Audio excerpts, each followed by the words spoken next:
आओ दोस्तों, आज हम सुनते हैं बड़ी मजेदार कहानी राजा की भयंकर शर्त। सत्य कहानी। बहुत पहले एक राजा था जिसकी बेटी बड़ी हो गई थी और उसके लिए राजा ने बहुत से वर देखा। लेकिन राजा की बेटी से शादी करने के लिए कोई तैयार नहीं हुआ। तब राजा ने पूरे राज्य में ऐलान कर दिया कि जो भी अमीर या गरीब मेरी बेटी से शादी करेगा उसे मुंह मांगी रकम दूंगा। बस मेरी एक शर्त है कि हर रोज सुबह उठते ही मेरी बेटी से 5 लात मार खाना होगा।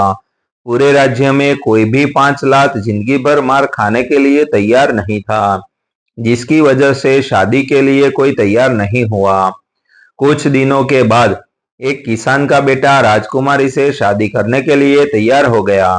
राजा उससे पूछता कि शादी में आपको जो भी धन दौलत जागीर चाहिए बता दीजिए, मैं सब कुछ भिजवा दूं। किसान के बेटे ने कहा कि राजा साहब, हमें आपसे धन दौलत जागीर कुछ नहीं चाहिए, देना है तो बस 4 वस्तु दे दीजिएगा। राजा ने कहा, क्या? लड़के ने कहा कि सूप, सूप जिससे अनाज पछोरा जाता है, मुर्गी, बकरी और तलवार।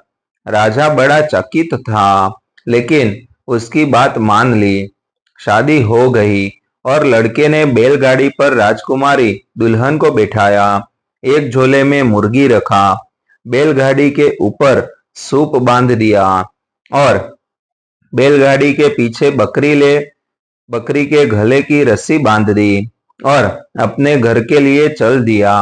रास्ते में मुर्गी कुर कुर बोलने लगी तो दूल्हे लड़के ने मुर्गी से शांत रहने को कहा, किंतु मुर्गी को भूख प्यास लगी थी, इसलिए मुर्गी बार बार बोले जा रही थी।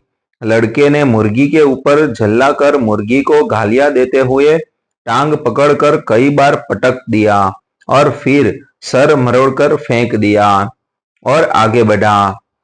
फिर कुछ दूर जाने के बाद हवा बहने लगी, हवा से सूप हिलने लगा और बैलगाड़ी में लड़कर कर खटर पटर की आवाज करने लगा। लड़के ने सूप को बार बार शांत रहने को कहा, किंतु सूप से आवाज आती रही। लड़के ने फिर चिल्लाकर सूप को पकड़ लिया और गालियां देते हुए लातों से लगा मारा। उसने सूप को इतना मारा कि सूप तार तार हो गया और उसे वहीं फेंककर आगे बढ़ा। कुछ दूर जाने के बाद बकरी को भूख प्यास लगी और वह मैं बोलने लगी। लड़के ने उसे शांत रहने को कहा, किंतु बकरी बोलती रही और वह डांट डांट कर चुप करता रहा।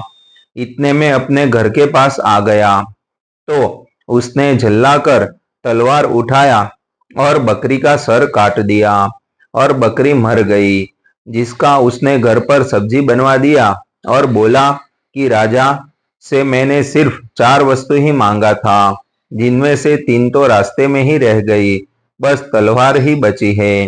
राजकुमारी दुल्हन को अपने कमरे में बैठाते हुए बोला कि कल परसों में जब तुम्हारे पिताजी आए और तुमसे कुछ भी पूछे तो उनकी हर बात पर सिर्फ जी कहना। अब राजकुमारी दुल्हन पूरी रात यह सोचती रही कि यह कितने क्रोधी है, जो मेरे पिताजी की दी हुई वस्तुओं को रास्ते में ही समाप्त कर दिया। सिर्फ मैं ही बची हूँ। उसे सोचते हुए कब सुबह हो गई उसे पता ही नहीं चला और 5 लात मारना भी याद नहीं रहा और वह भीगी बिल्ली की तरह रहने लगी। 3 दिन के बाद राजा ने सोचा कि अब चलकर बिटिया को देख आओ कि वह कैसी है। राजा बिटिया के घर आ गए और दामाद जी से बिटिया का हाल पूछा तो दामाद जी ने कहा कि उसे बुला देता हूँ, आप खुद ही पूछ लीजिए। उसके बुलाने के बाद राजा ने बिटिया से उसका हाल पूछा तो वह पर्दे में रहकर जी जी मैं उत्तर दी। राजा बड़ा प्रसन्न और चकित हुआ।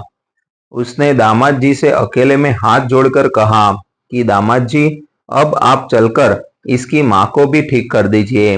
दामाद जी ने कहा कि राजा साहब, आपकी बिटिया कच्चे घड़े के समान थी, इसलिए उसको सुधार लिया, लेकिन उसकी माँ पक्के घड़े के समान है, इसलिए अब उसमें सुधार नहीं हो सकता। दोस्तों, जब अपनी बेटी कोई गलती करती है या घर में किसी की भी नहीं सुनती, अपनी वाली करती है, तो नजरअंदाज कर देते हैं कि जाने दो, बिटिया है।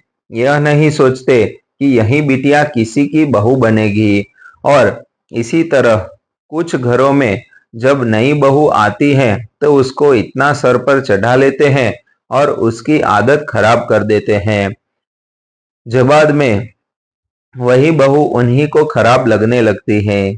और ऐसे न्यू न्यू जीवन उपयोगी वीडियो देखने के लिए हमारे चैनल आप सब्सक्राइब कर लीजिए, जो आपके जीवन में कुछ नया करने के लिए हमारा चैनल आपको अवश्य प्रेरित करता रहेगा।